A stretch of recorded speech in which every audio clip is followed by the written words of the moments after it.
Hoje nós vamos começar mais um Histórias que Inspiram com Berna Lameira, jornalista. Obrigada, Berna, por ter aceitado o convite, por estar aqui. Estou muito feliz de receber você, tá? E conta para essas pessoas quem é a Berna Lameira, que a gente está curiosa para saber. Bom, quero primeiro agradecer o convite, né? Fico lisonjeada. Parabéns pelo seu projeto, que ele renda muitos frutos, né? Dentro de tudo que você imaginou, que seja aí uma trajetória de muitas bênçãos, não só para você, mas para as pessoas que você dá a oportunidade de contar as histórias. Então, assim, quem é Berna Lameira? Primeiramente, eu sou uma mulher, né? Sou mãe, sou esposa, sou filha, sou muito família e decidi entrar na comunicação há 2 décadas. Então, sou comunicadora há 2 décadas, há 20 anos atuo nessa área, empreendo, né? Empreendo, quando eu falo, tenho CNPJ há 8 anos e sou uma mulher voltada a conexões, principalmente pautadas na comunicação. Essa é a Berna. Muito bem, obrigada, Berna. Por que o jornalismo? Olha, desde criança, desde muito pequenininha, eu falo que eu falava que eu seria jornalista.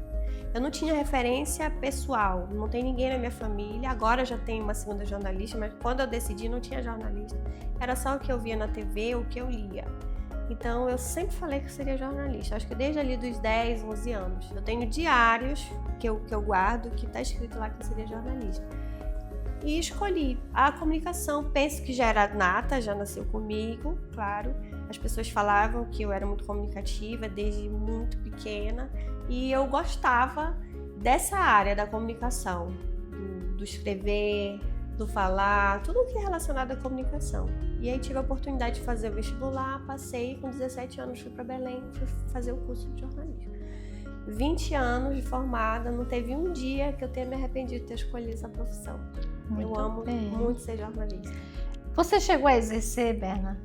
Sim, exerci na grande imprensa, né, que a gente fala. Exerci por 12 anos, trabalhei em jornal impresso, trabalhei em TV, trabalhei em assessoria de comunicação, trabalhei em portal de comunicação e só depois desse período eu decidi empreender. Deixei de ser CLT e fui alçar voo solo nessa vida intensa que é do empreendedorismo. Hoje eu vejo assim, eu vejo a Berna em vários lugares, né? A Berna está solicitadíssima. Como que é conciliar hoje o seu trabalho com a família?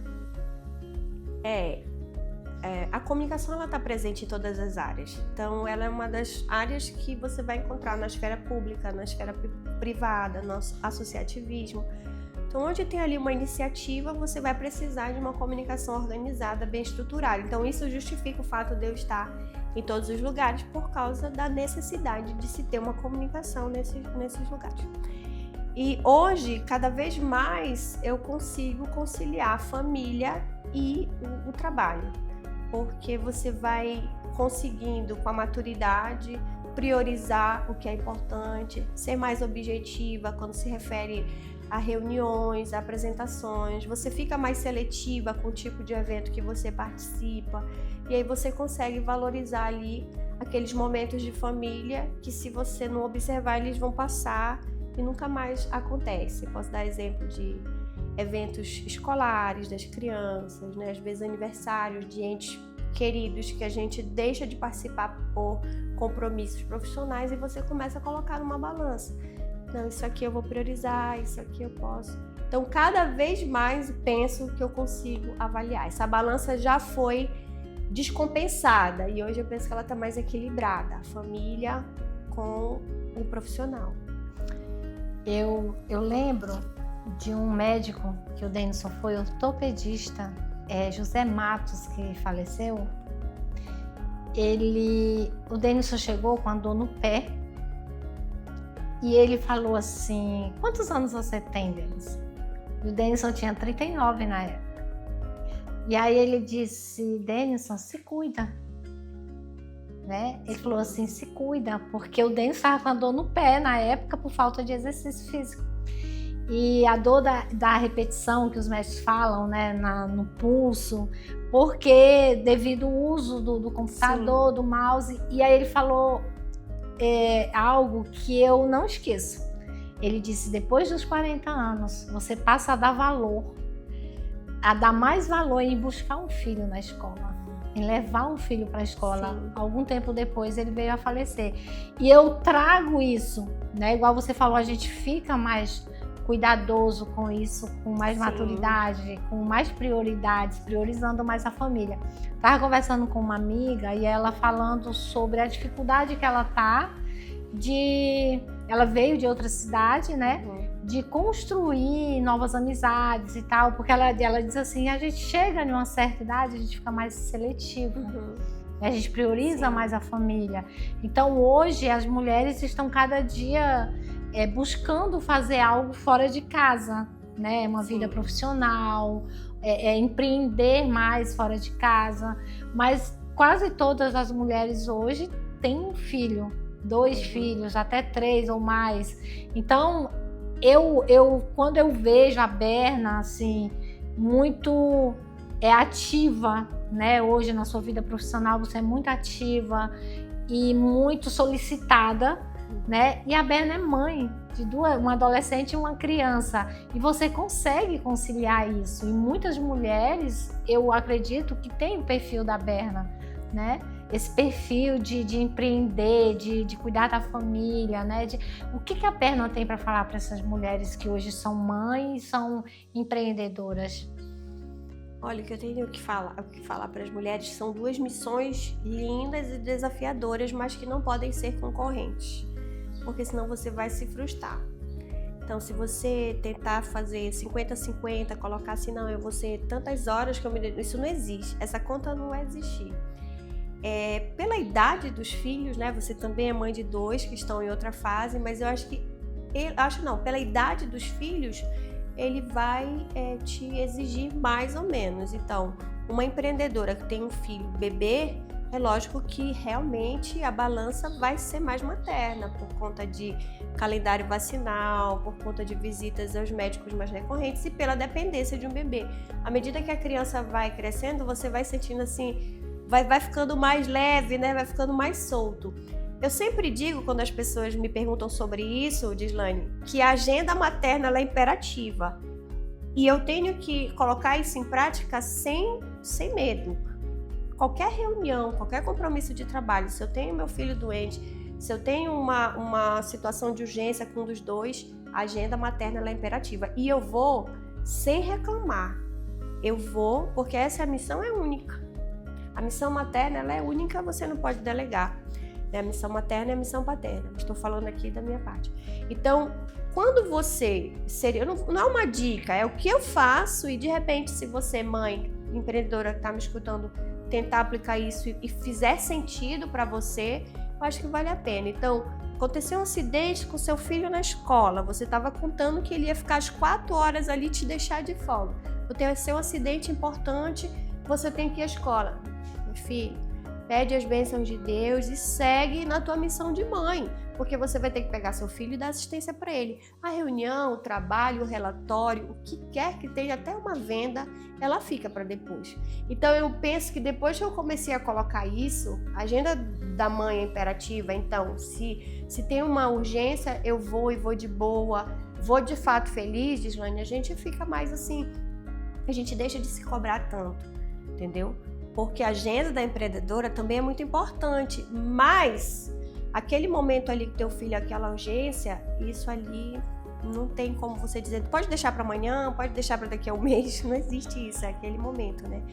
Um sofrimento de um filho, uma necessidade, o que quer que seja, ou uma simples rotina, uma situação de rotina que você julga importante, uma ligação pode esperar você terminar de almoçar com a tua família, 20 minutos, 30 minutos, depois você atende o telefone. Penso que não é só na urgência, é na rotina, você vai colocando essa agenda familiar e materna como a primeira do dia, vamos dizer assim. Essa fase, né? Aqui em casa a gente tem o hábito, as 2 primeiras refeições do dia a gente sempre está junto, café da manhã e o almoço. E os meninos hoje já cresceram, já estão adultos, mas a gente mantém isso. Então, quando o escritório saiu daqui de casa, foi uma das exigências que eu coloquei para o marido. Eu disse, eu quero todo mundo na mesa no horário de almoço. Então, é muito difícil ele não estar, né? Mas quando ele não está, os meninos estão e a gente tem o nosso momento da refeição, porque eu acredito que na correria do dia a dia, se você não tiver esse momento, não tem outro. Porque é muito corrido e o marido vai para um lado, a esposa para outro, aí os filhos estão para a escola. Então, é o momento que a família tem para sentar, eu acho que deve ser muito gostoso, porque para mim era, quando os meus filhos chegaram da escola, eu perguntava assim, e aí, como foi hoje? O Thaleson mais velho tinha 1001 histórias para contar, né? Que ele aprontava todas. Então, assim, esse momento é muito bom, né? Eles chegam cheios de novidade, querem falar, que às vezes, quando você chega à noite, você não consegue fazer isso. Esses rituais, que varia de família para família, né? Dependendo das possibilidades, às vezes tem pessoas que trabalham em plantões, então emendam o horário, não tem essa possibilidade de ter. Mas qualquer ritual que sirva para unir e sirva para colocar ali um pouco de comunicação, ele é importantíssimo. Então, eu não abro mão de levar meus filhos para a escola. Tenho rede de apoio que poderia me ajudar. É perto, relativamente perto de casa.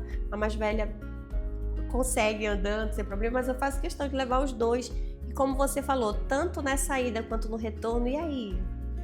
Aí eu sei de amigos, eu sei de amigas, eu sei de histórias, eu sei de conflitos, nesses 15 minutos que eu poderia estar fazendo qualquer outra coisa, mas eu estou de alguma forma me dedicando aos dois, porque somos só nós três ali no carro e eles contam, e eu pergunto, e às vezes eles entram no carro sedentos por contar, porque acabou de acontecer qualquer coisa na escola.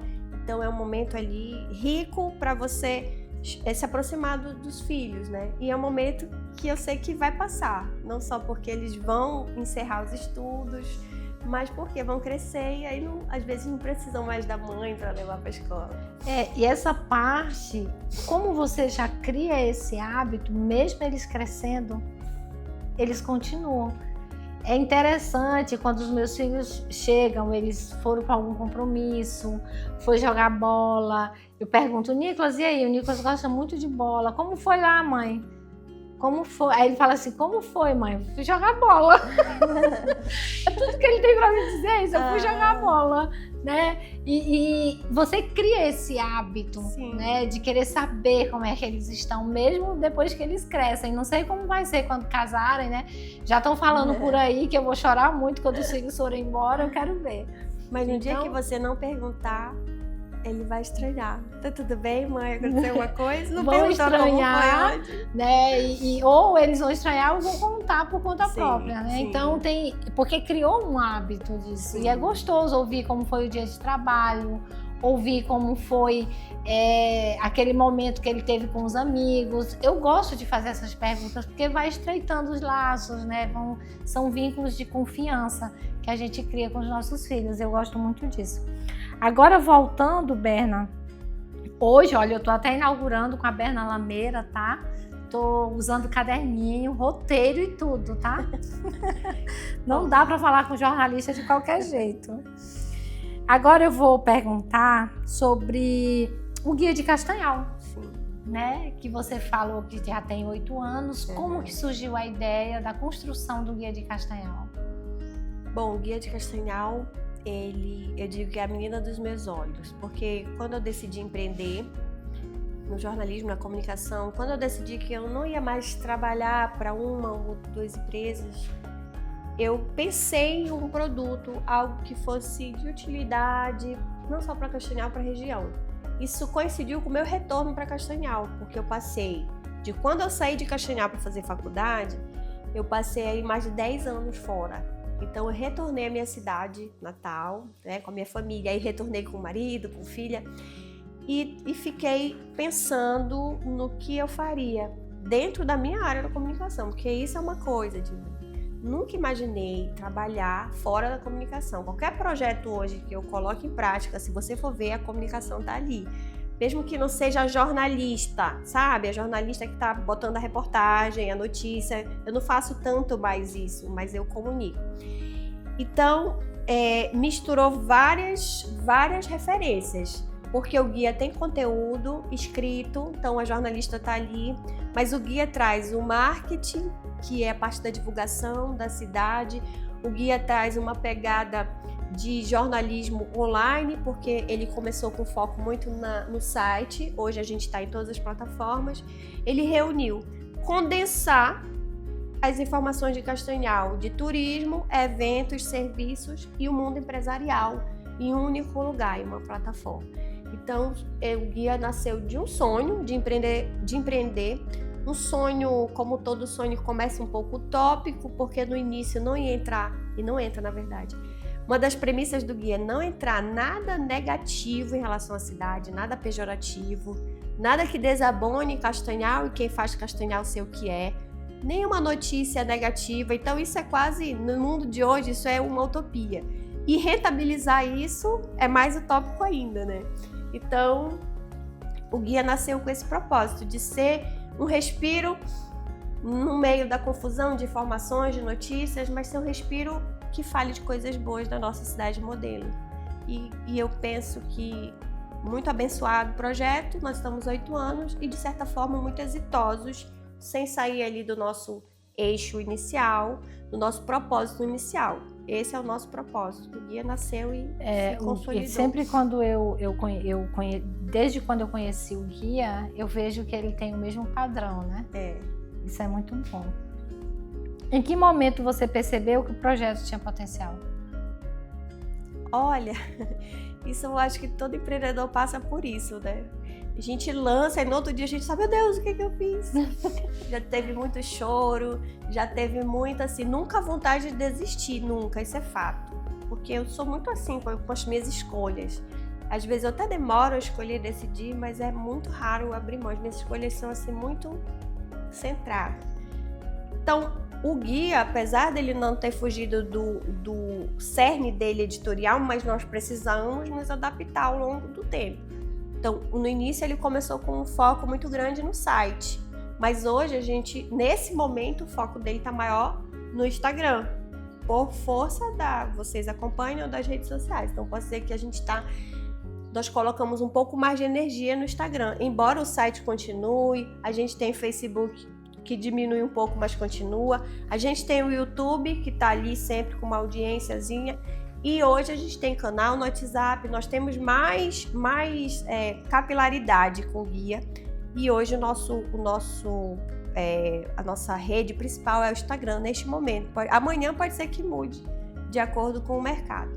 Mas assim, eu percebi quando o cliente começou a dar feedback. Não só o cliente da empresa, mas uma pessoa que realiza um evento, colocou no guia e disse que, nossa, muitas pessoas disseram que viram no guia. Quando nós conseguimos interferir em alguns indicadores com aquela informação que nós colocamos ali.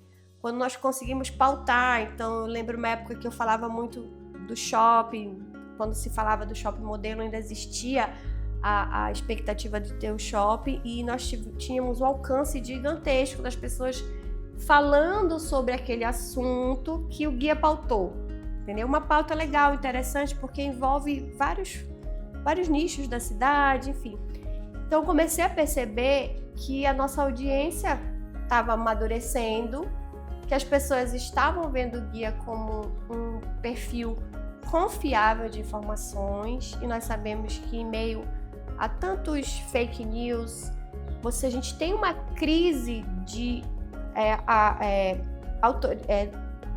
uma crise de quem assume aquela informação. Você recebe às vezes uma informação no seu WhatsApp e você não sabe de onde vem. Então, uma crise autoral, eu posso dizer assim. Então, o guia, ele tem quem assina. No caso, a Berna assina. E a informação é responsabilidade. Qualquer coisa que eu fale, seja bom ou ruim, tem que ter alguém que assuma, tem que ter alguém que assine. Então, as pessoas entravam assim, Berna, tal informação. Aí eu digo, estou checando.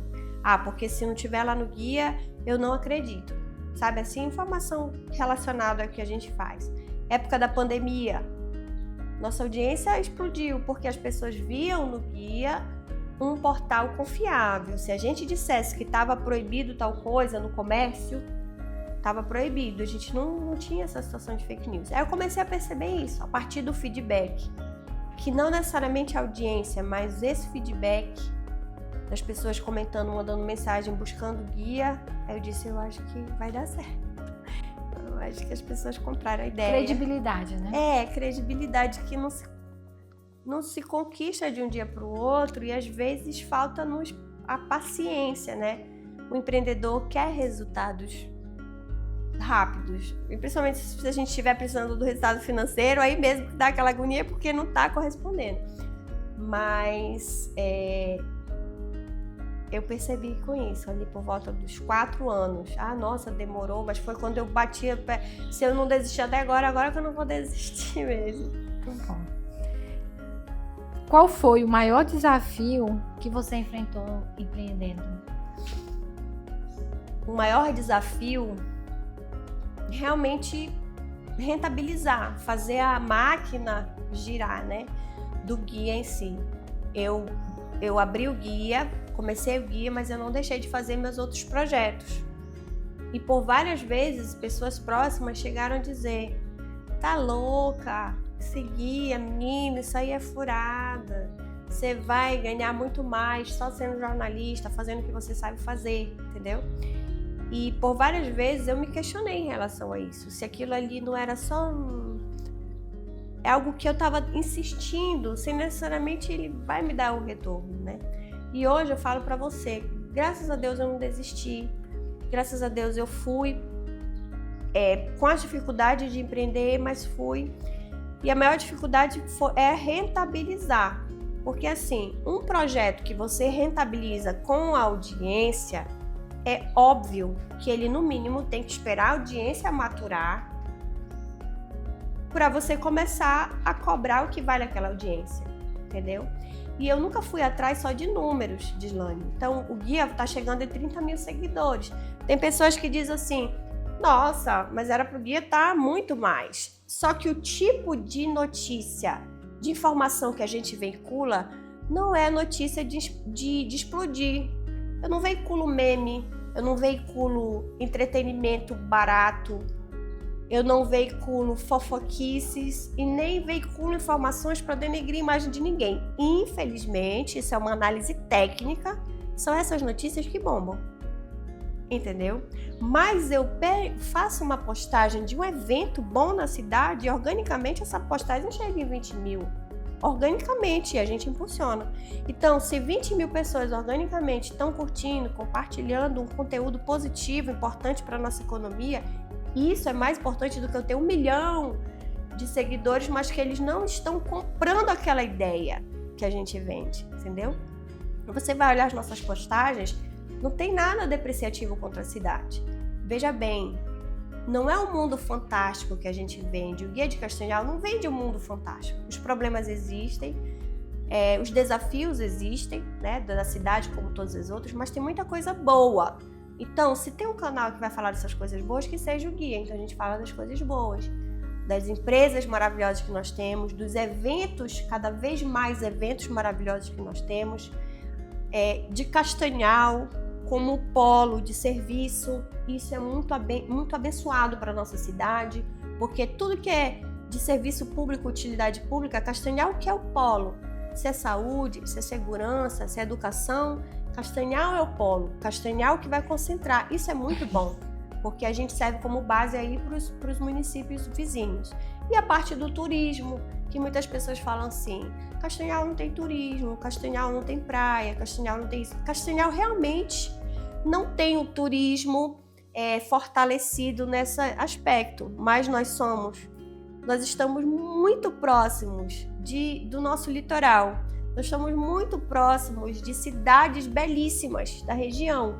Então, você se hospeda hoje com qualidade em Castanhal e faz um turismo pertinho para as cidades que têm esse apelo da natureza, o rio, uma orla, entendeu? Então, Castanhal não perde por não ter alguns atrativos naturais. Então, esse é o nosso dia a dia e que e que se mostrou, como é que eu posso dizer, mostrou exitoso, Gislaine, com o tempo.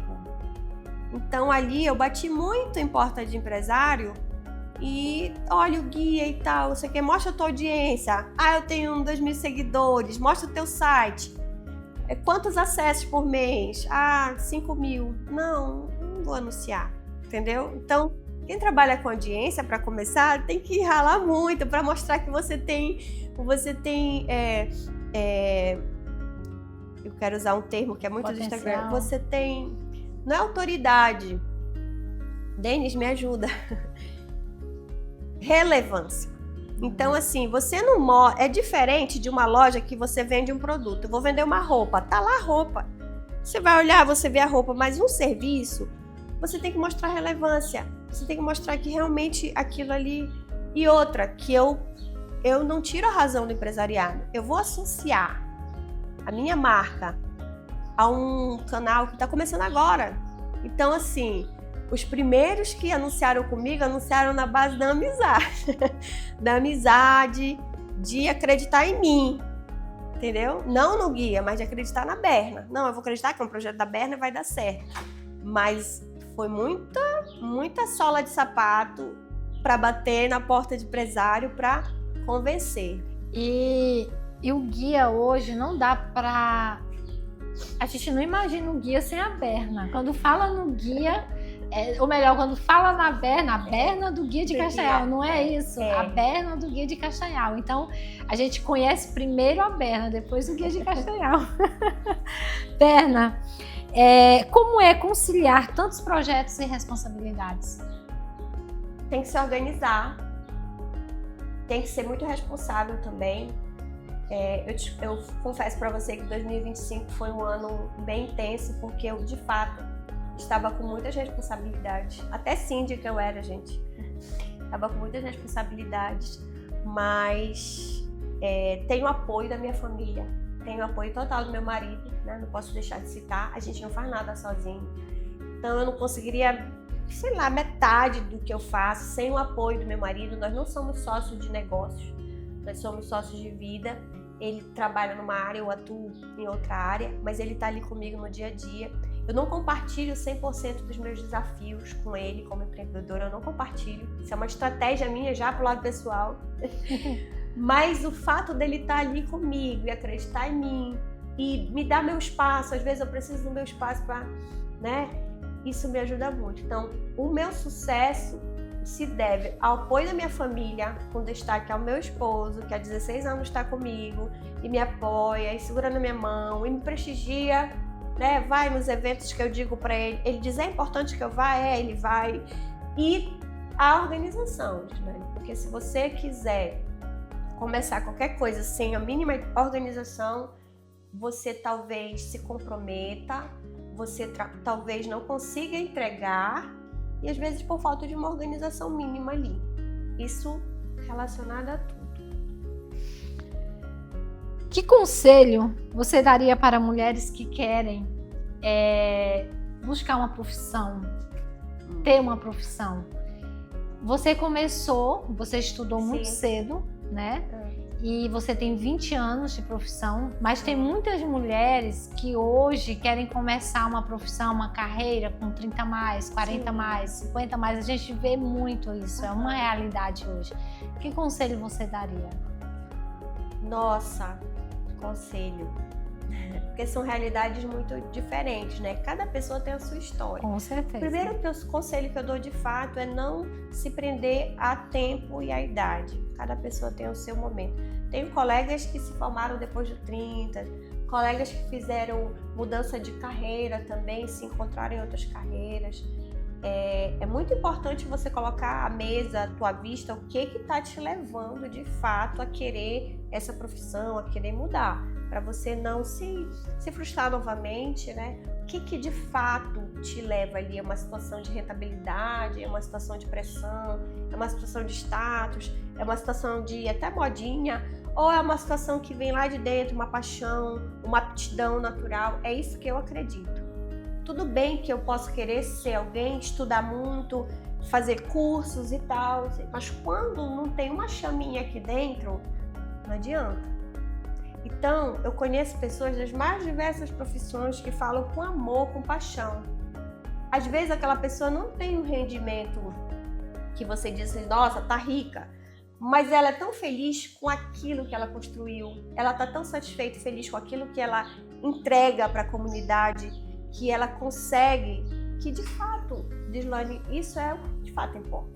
Então, quando eu falei para vocês que nenhum dia desses 20 anos eu me arrependi de ter escolhido jornalismo, eu não quis dizer que 20 anos foram fáceis. Jornalismo não é uma profissão que remunera a base muito bem. Não é. Vocês podem pesquisar aí, fácil.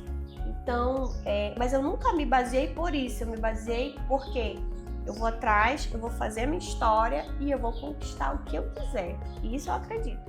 Eu acredito que você pode escolher qualquer área, sem ser uma área de ponta, e você pode chegar onde você quiser. Eu, de fato, acredito nisso.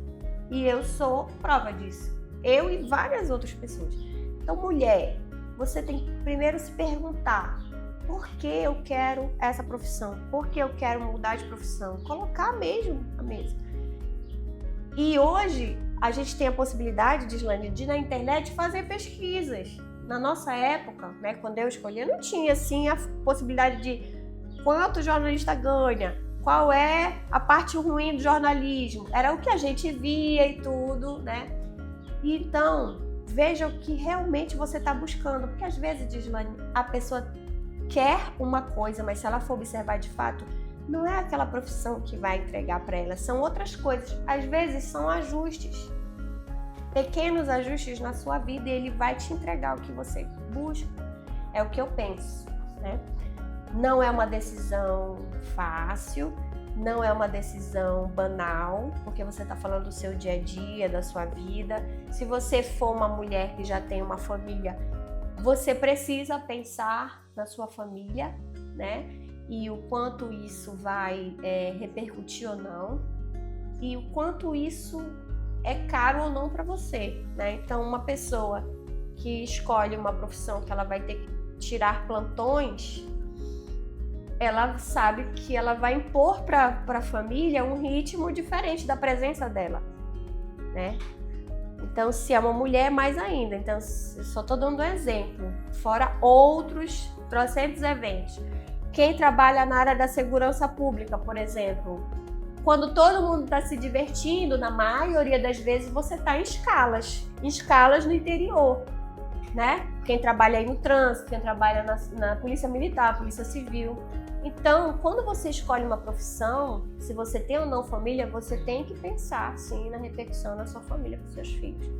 Porque depois, penso eu falo, o meu discurso sempre vai ter muita família, não vai ser diferente disso.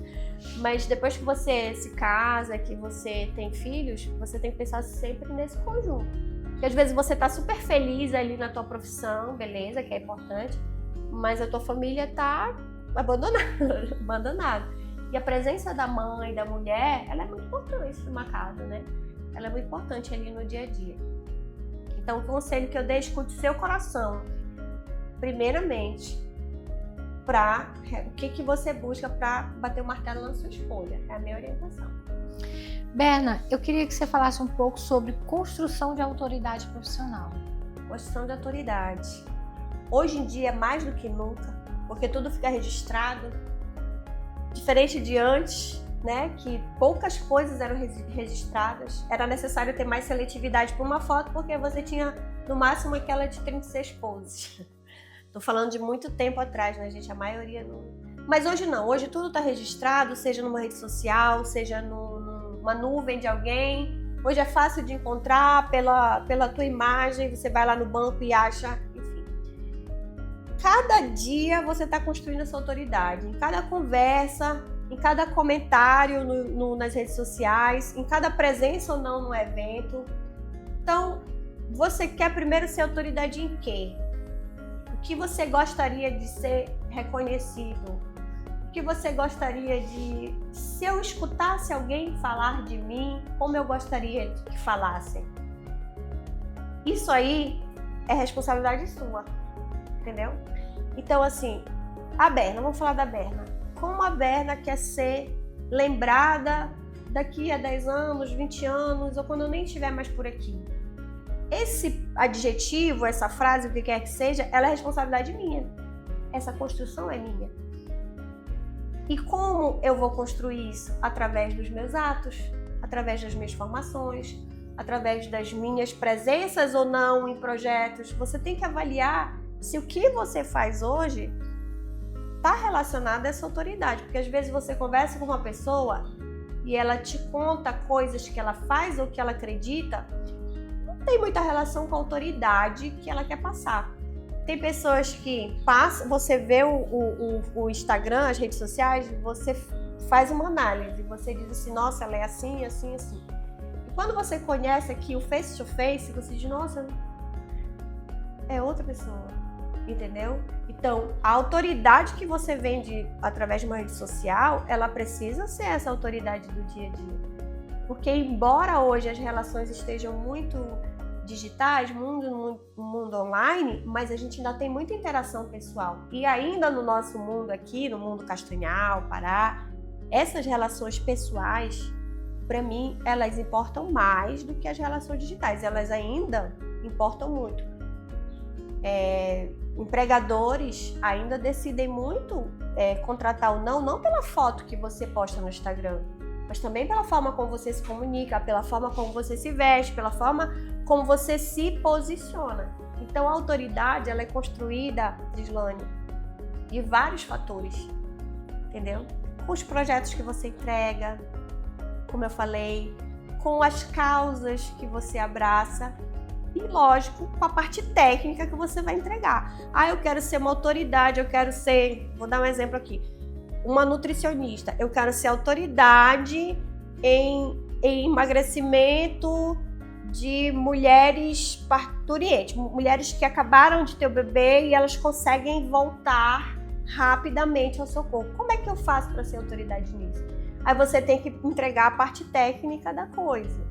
Lógico, você tem que entregar os resultados. Depois você tem que entregar todo um contexto de trabalhos voltados para mulheres, de eventos com gestantes, ou seja, o teu universo é ele para você ter autoridade entre as pessoas do teu público-alvo, entendeu? Isso não é de um dia para o outro. Aí eu posso errar nesse processo? Pode, gente, nem sempre acerta. Mas a autoridade não é você quem dá. E isso é que é o mais assim, você constrói, mas não é você que te dá o selo. Eu não posso jamais chegar aqui e dizer eu sou uma autoridade em comunicação, eu não posso fazer isso. As pessoas no dia a dia, nos ambientes que eu frequento, as pessoas, elas têm que me dar essa autoridade. Se as pessoas que eu trabalho, se as pessoas que eu sirvo, se as pessoas que me contratam não me derem essa autoridade, eu não posso botar no meu Instagram isso que eu sou autoridade, entendeu? Porque a autoridade você me dá e eu dou pra você. Eu te dou uma autoridade. Eu digo que pra mim você é autoridade nisso. Agora você não pode dizer que você é autoridade, entendeu? Porque você pode conhecer muito, mas pra mim você ainda não fez diferença naquele ponto. Eu posso conhecer muito de comunicação, mas se eu não fiz a diferença pra você, tanto faz a Berna. Eu tenho que fazer alguma diferença. Você tem que dizer assim, nossa, eu aprendi isso com a Berna, eu aprendi... Pra mim a Berna é uma referência em comunicação, ela é uma autoridade. Aí sim faz sentido. Estamos encerrando mais um Histórias que Inspiram com a Berna Lambeira. A história é maravilhosa, tá? Gostei muito de ter você aqui. E nós vamos repetir mais essa conversa, tá bom? Muito obrigada, de coração. Agradeço mais uma vez, o espaço. Eu espero ter contribuído. Eu espero que a minha história, de alguma forma, toque as pessoas que assistiram, que tenha ajudado, que é isso a principal, a gente ajudar as pessoas...